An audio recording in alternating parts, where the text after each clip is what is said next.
Good morning. First off, I would like to thank all of you all for being here through these unforeseen circumstances. Thank you for your dedication and leadership. It is much needed in times like these. I understand more than anyone, especially as a senior myself, and this being my last year in Michigan Youth in Government, that this is not how we expected our conference to go. I want you all to know that it was never the Kellogg Center, the Brody Food Court, or even the Capitol that made Michigan Youth in Government. It was the people, the delegates, you, me, and us. That is what makes the conference. We are what makes the conference. What it is built on and what will continue to keep it going. Our four core values are caring, responsibility, honesty, and respect. And these should not change or be questioned just because we cannot be together in times like these. During this time, more than anything, we should lean on these values and be together, even though we cannot physically be with one another or touch one another. I still care about each of you. I respect you, be responsible for myself, and be honest with you all always.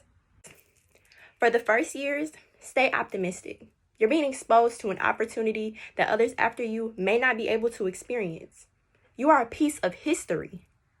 To second or third years, don't let this be your last. Cherish it for all it has to offer, because when it's gone, I promise you will miss it, because I know I will. And for the seniors, I know this wasn't what we wanted, but let's be present while we can and be role models for the ones coming after us. Through this virtual conference, I hope this is a new experience for everyone, that you will embrace with a new vision and a clear conscience and open arms. You never know what could happen, so stay optimistic and don't be so hard on yourselves, and don't forget to have fun. Thank you.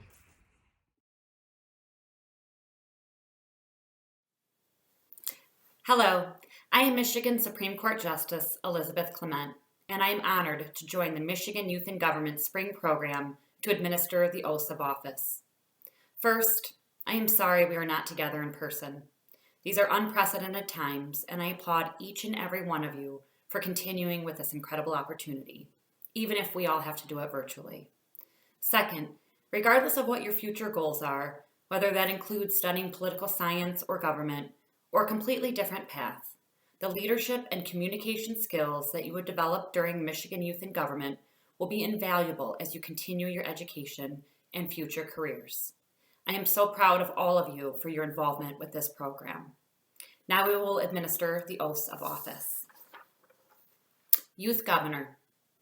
Would the 2020 late Youth Governor please raise your right hand and repeat after me? I state your name. Do solemnly swear that I will fulfill all of the duties of Youth Governor. I further swear that I will uphold the Constitution and all the laws of the United States and the state of Michigan, as well as abide by the Michigan Youth in Government Virtual Code of Conduct. Congratulations. Presiding officers. Would the presiding officers of the legislature and the National Issues Forum please raise your right hand and repeat after me? I state your name. Do solemnly swear that I will fulfill all of the duties of, state your office.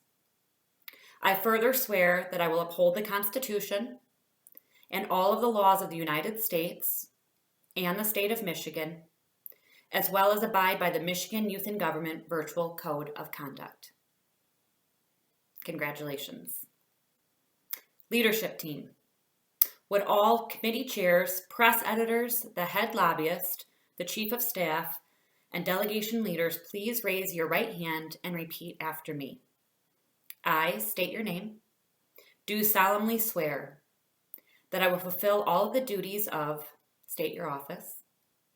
I further swear that I will uphold the Constitution and all of the laws of the United States and the state of Michigan, as well as abide by the Michigan Youth in Government Virtual Code of Conduct. All other delegates. Finally, would all remaining delegates please raise your right hand and repeat after me? I state your name. Do solemnly swear that I will fulfill all of the duties of, state your office. I further swear that I will uphold the Constitution and all of the laws of the United States and the state of Michigan, as well as abide by the Michigan Youth in Government Virtual Code of Conduct. Congratulations, delegates. I hope you all have a productive and enjoyable conference. Have fun.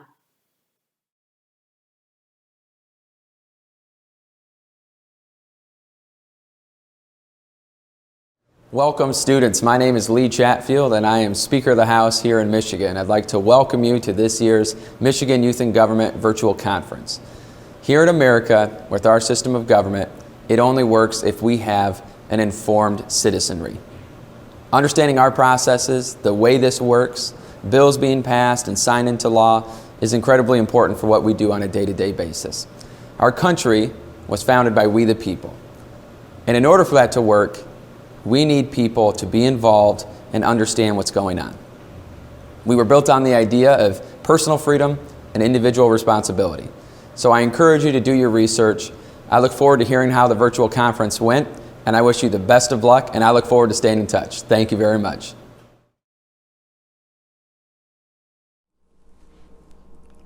It's great to be with you, even if it's just virtually.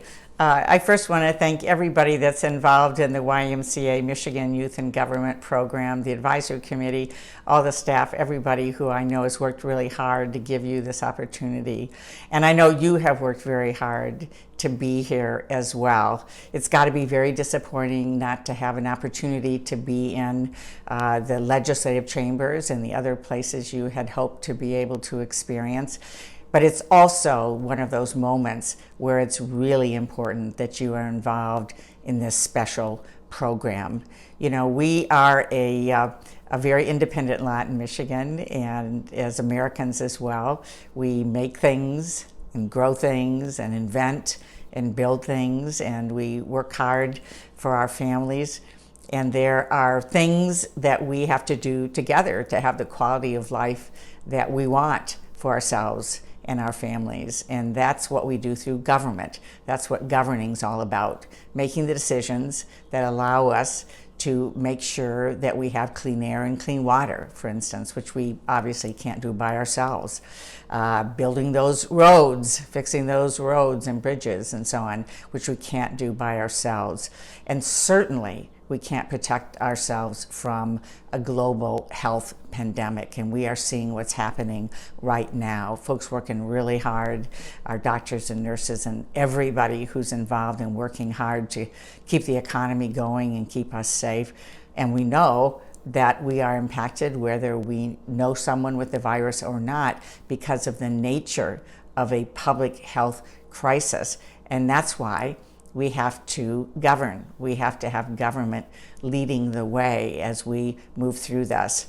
We know that government has to lead the way in order to make sure we have a vaccine. And in the meantime, we have to have a way to both keep us safe and be able to manage the economy and focus on people, putting people first in this whole process. So it is a critical time. So I'm glad that you are here. We need your ideas more than ever. You know, we don't all have to agree. In fact, the whole point of a democracy is you don't have to agree, that we can have vigorous debates and hopefully the best ideas come forward. It is important, though, to start with a basic sense of trust and listening to each other and understanding our basic humanity and how we all are connected. And I think it's critically important that we embrace facts and science in that process. Right now, it's a health pandemic that needs us to be able to embrace the medical science, to be able to find solutions and move through it. Frankly, right behind it is the climate crisis, where we have an equal need to embrace the science and move through that together for your sake as you are growing up and raising your own families and doing all those things that you want to be able to do as you move forward in life. So there's a lot to do. I hope you have a wonderful day. We need you. We are counting on you as our future leaders to be a part of moving this wonderful state and this wonderful country forward. So be safe and have a wonderful time.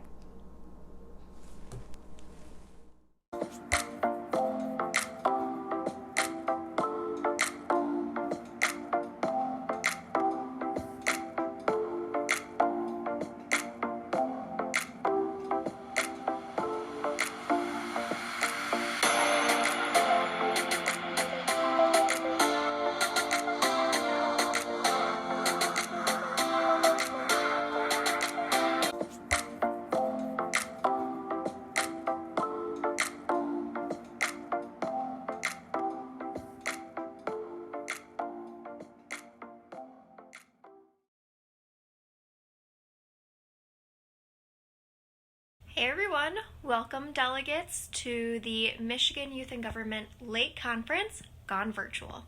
We are the board of the MEG Alumni Association, and we just wanted to say hi and welcome you to this year's virtual conference. Thank you so much for joining us in the next few days of meaningful legislative debate. The hard work that you've put into preparing for this conference does not go unnoticed, and we assure you that even from home, your voices will be heard. We are aware that these times bring uncertainty and can be quite scary, but we hope that MEA can bring some positivity to your quarantine. Although the setting of the conference has changed and we will not be engaging in person or filling the halls of the Capitol, there are a few things that have not changed. Our passion for government, our commitment to the Y core values, honesty, caring, respect, and responsibility, and the friendships we have made and will continue to make throughout our experience in MEG. Alumni will be sitting in your committee hearings and virtual sessions to answer questions, help debate flow naturally, manage technology, and be a resource if you run into any challenges at all. If you have any questions about how the virtual conference will work, want to talk through an idea or challenge, or just want to learn more about how you can stay involved with MEG after graduation, the alumni are always here to talk. The staff, alumni, and leadership team look forward to debating, engaging, and collaborating with each of you. Stay safe and have fun.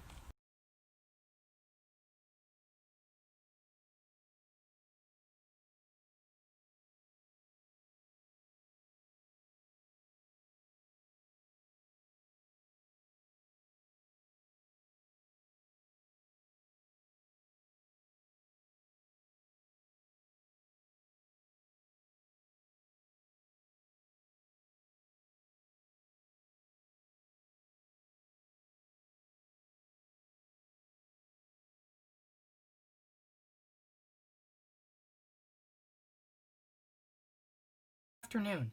My name is John Lowry from the Black River Delegation, and I'm running to be your 2021 Youth Governor. When I first sat down to write this speech, it was a very different world.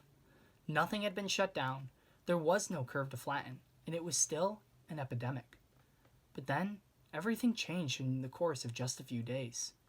Our schools were canceled, our sports seasons were abridged, and this conference, the one so many of us love, was postponed and then moved online. No matter the platform, however, the mission of YIG is the same: to prepare every delegate with democratic habits for life in this republic. With that, and you, the delegates, in mind, my goal as youth governor is to improve the YIG experience for all, specifically ensuring that each and every one of you feels loved. The goal is empty, however, without a how to back it up. But before I tell you that, let me give you the why. We all come to this conference in relatively similar ways. Through a sibling, friend, teacher, or school announcement, we hear about the program, maybe apply, or just sign up. No matter what, we got here. I got here for the first time my freshman year at Late Conference.